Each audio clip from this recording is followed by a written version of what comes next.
Hello guys, today in this video we are going to see what is JavaScript and what is the use of JavaScript.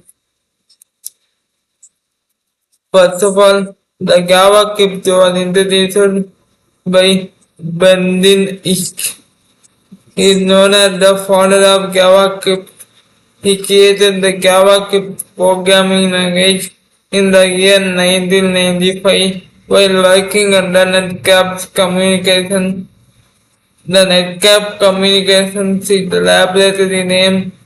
Initially it was named Mocha, then LiveKit before being officially named JavaScript.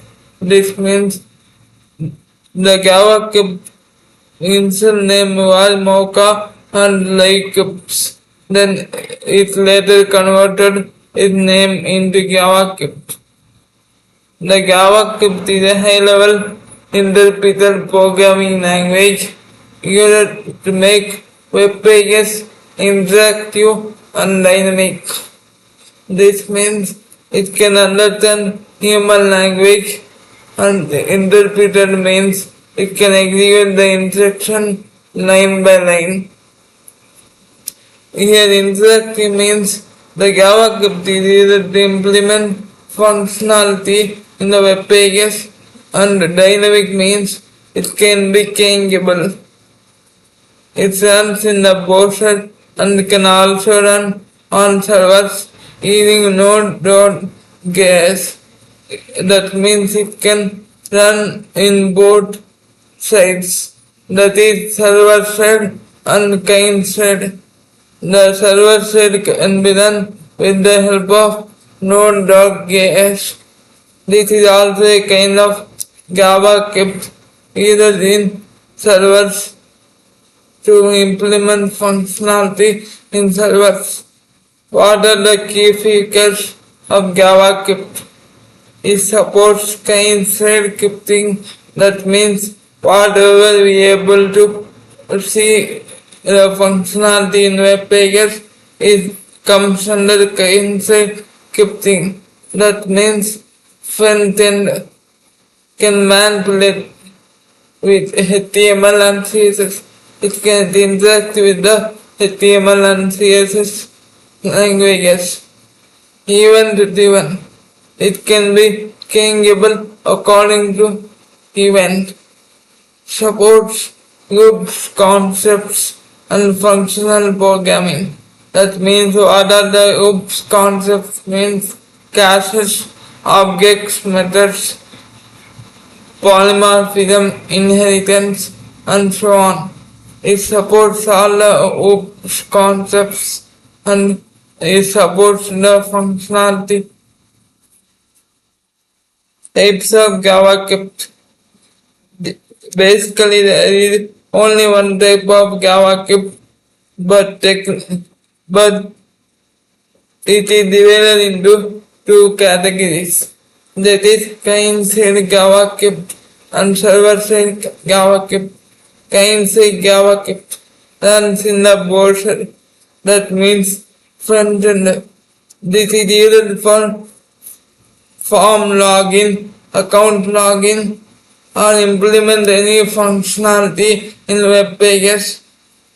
Here server-side JavaScript runs on a server. That means it helps the server to give responses to the queries performed by the user. The server-side JavaScript is known as Node.js.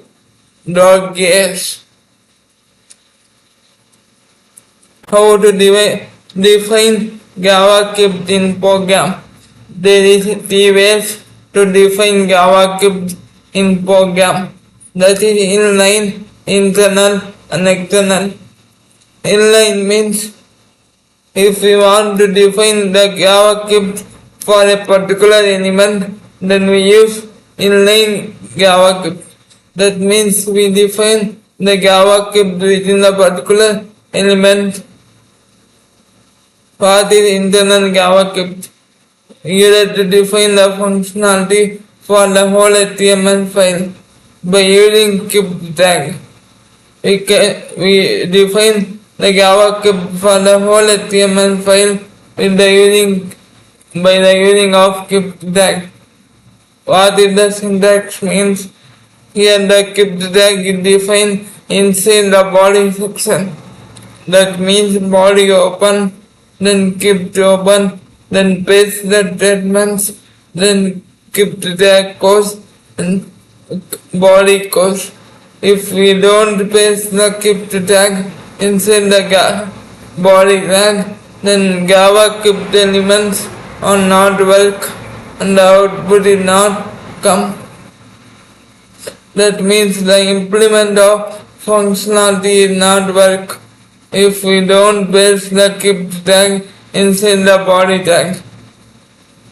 It is mandatory to paste the script tag inside the body tag if we want to use JavaScript. External JavaScript. We create separate .js file and link the JS file to HTML file. It is similar to the CSS. In CSS, using link tag to link CSS file, but when come to JavaScript, we use script tag to link the JavaScript file to HTML file. Here, the script tag is pasted in body tag, and in script tag, we use src attribute. Here you can see the src attribute. After taking src attribute in script tag, then we paste the file name. Now let us see example program. Here this is the example program for JavaScript. Here I paste the script tag inside the body tag. Then I paste the document .write. This is the method in JavaScript to print the output statement. If we don't paste the script tag, then the document.write method will not work. If we want to use document.write method, then we paste script tag. Here you can see after writing the program, I save the file with .html extension. After saving the file, run the file. Here you can see the output. Welcome to JavaScript. I hope you understand my video. If you understand my video, then give a like, share with your friends and subscribe to my channel. Thank you.